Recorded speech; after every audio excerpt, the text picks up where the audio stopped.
My beloved brothers and sisters, I want you to close your eyes for a moment and imagine a scenario.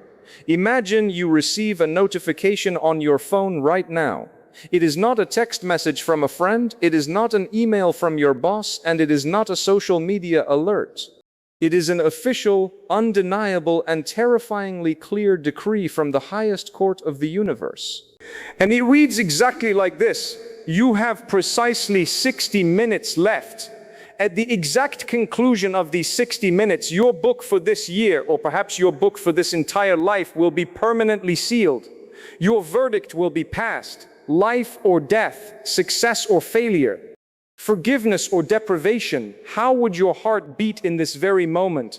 What would happen to your focus? Would you continue to scroll through social media? Would you worry about your bank balance? Would you care about who unfollowed you, who insulted you, or what someone said behind your back? No, you would not. Suddenly, everything in your life fades into absolute insignificance. Suddenly, every single second of those 60 minutes becomes more valuable than the entire universe and everything it contains. But here is the reality check, my brothers and sisters. This is not just a hypothetical scenario designed to scare you. This night actually exists.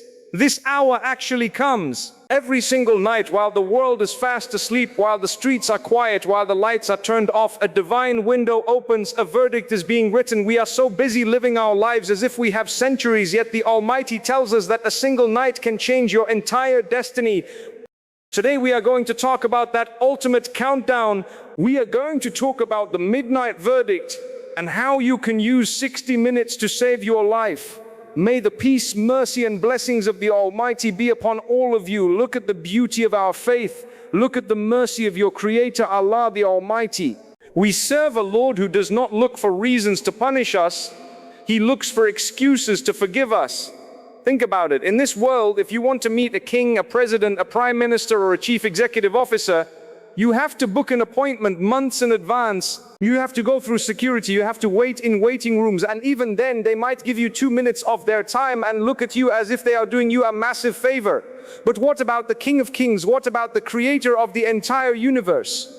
The one who created the stars, the galaxies, the oceans, you and me? The Prophet Muhammad, peace be upon him, told us in a beautiful, authentic narration that every single night when the last third of the night remains, the Almighty Creator descends to the lowest heaven in a way that befits His majesty, and He calls out to His creation Himself.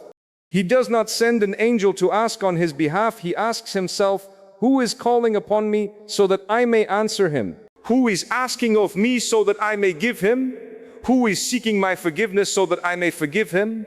Glory be to Allah. My brothers and sisters, just visualize this scene. The world is sleeping. The billionaires are sleeping. The politicians are sleeping. The powerful people of this earth are completely helpless in their beds, unconscious and drifting in their dreams. But the Almighty, who never sleeps nor does He slumber, is calling out to you. Is there anyone who wants anything? Come to me, I am ready to give you. And where are we? We are sleeping through the verdict. We are scrolling through our phones until 2 in the morning, and then the exact moment the Almighty descends to give us whatever we want, we drop our phones, turn around and go to sleep. What a loss. What a tragedy. You might say that it is just a prayer, that you pray your 5 daily prayers and ask if that is not enough. Yes, the 5 daily prayers are your obligation, they are your foundation, and you cannot compromise on them. But the late night prayer, the midnight window, that is the arena of champions. That is where destinies are rewritten. Let me share with you a beautiful verse from the Holy Quran where Allah describes the true believers, the ones whose verdicts are filled with light and joy. Allah says that they arise from their beds, they supplicate their Lord in fear and hope, and from what we have provided them, they spend. Look at those powerful words. They arise from their beds. They leave the comfort of their warm blankets. They leave the comfort of their sleep because they know that what Allah has to offer is far better than a few hours of rest. My brothers and sisters, every single one of us is going through something. Some of you watching or listening to this right now might be suffering from a sickness that the doctors say is incurable. Some of you might be drowning in debt, wondering how you will pay your bills next month. Some of you might have broken hearts, broken families, or you are facing anxiety and depression that you cannot explain to anyone. You have cried on your pillow. You have cried to your friends. You have posted your sadness online, but let me ask you an honest question. Have you tried the midnight countdown? Have you given the Almighty just 60 minutes before the dawn when there is no one between you and Him? The Prophet Yunus, peace be upon him, who is also known as Jonah, peace be upon him, found himself in the absolute darkness. He was in the darkness of the night, the darkness of the deep ocean, and the darkness of the belly of a whale. Talk about a hopeless situation. No human being could hear him. No technology could track him. No rescue team could save him. But what did he do? He used his voice in the darkness. He cried out to the Almighty, as mentioned in the Quran, saying that there is no deity except you. Exalted are you. Indeed, I have been of the wrongdoers. And what was the verdict? Allah answered him and saved him from the distress. And thus does He save the believers. If the Almighty can hear a prophet, peace be upon him, in the 3 layers of darkness inside the belly of a whale at the bottom of the ocean, do you really think He cannot hear your silent tears in the middle of the night in your bedroom? Of course He can. But He wants to see if you will turn to Him. Let us break down these 60 minutes practically. If you were given exactly 1 hour before the dawn to change your life, how should you spend it? How can you ensure that your midnight verdict is a verdict of life, light, and ultimate success? The first 10 minutes are for the cleanse. You wake up and you do not reach for your phone to check your notifications. Instead, you make a beautiful, conscious, mindful ablution. As the water washes over your face, your hands and your feet, you imagine your sins washing away with it. You are preparing for a private audience with the King. You stand up on your prayer mat and you leave the entire world behind your back. The next 20 minutes are for the connection. You stand in prayer, you recite the words of the Almighty with deep reflection, and then you go into prostration, placing your forehead upon the ground. The Prophet Muhammad, peace be upon him, said that the nearest a servant is to his Lord is when he is in prostration, so increase your supplication therein. Think about the beautiful paradox of prostration. You whisper down into the dusty ground, but your voice whispers through the heavens and resonates with the Creator of the universe. The next 20 minutes are for the conversation.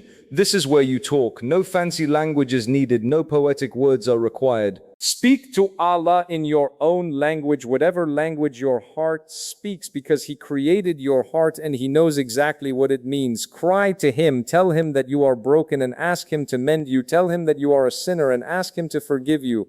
Tell Him that you are weak and ask Him to give you strength. Let the tears flow freely. Those tears are not a sign of weakness. They are a sign of ultimate spiritual strength. Those tears are the water that can extinguish the fire of hell. The final 10 minutes are for Quranic reflection. Open the book of Allah, read even a few verses and let Him speak back to you. Listen to His reassurance. Listen to Him telling you in the Quran to say to my servants who have transgressed against themselves by sinning, do not despair of the mercy of Allah. Indeed, Allah forgives all sins. Indeed, it is He who is the forgiving, the merciful. Look at that beauty. He calls the sinners my servants. He still claims ownership of you, even if you have committed the worst sins. Even if you feel you are too far gone, He says, do not despair, for He is right here. My beloved brothers and sisters, as we conclude this reminder, remember this reality. A day will come when the midnight countdown will end for each of us and our eyes will close for the final time. The angel of death will come and our final verdict will be sealed forever. We do not know which night will be our last night. We do not know which breath will be our last breath. The Prophet Yusuf, peace be upon him, the Prophet Musa, peace be upon him, the Prophet Isa, peace be upon him, and all the great prophets of the past, peace be upon them all, reminded their people that this life is temporary, a mere passing moment. Do not wait for a heart attack to wake you up. Do not wait for a tragedy to bring you to your knees. Come to Allah by choice before you are brought back to Him by force. Use the next midnight. Set your alarm 60 minutes before dawn. Stand up, connect, cry, and let the Almighty pass a verdict of life, mercy, and eternal paradise for you. May Allah forgive our sins, may Allah cure our sick, and may Allah alleviate the suffering of all those who are struggling across the globe. May He bless our nights with peace and our days with guidance. Until next time, may the peace, mercy, and blessings of the Almighty be upon all of you.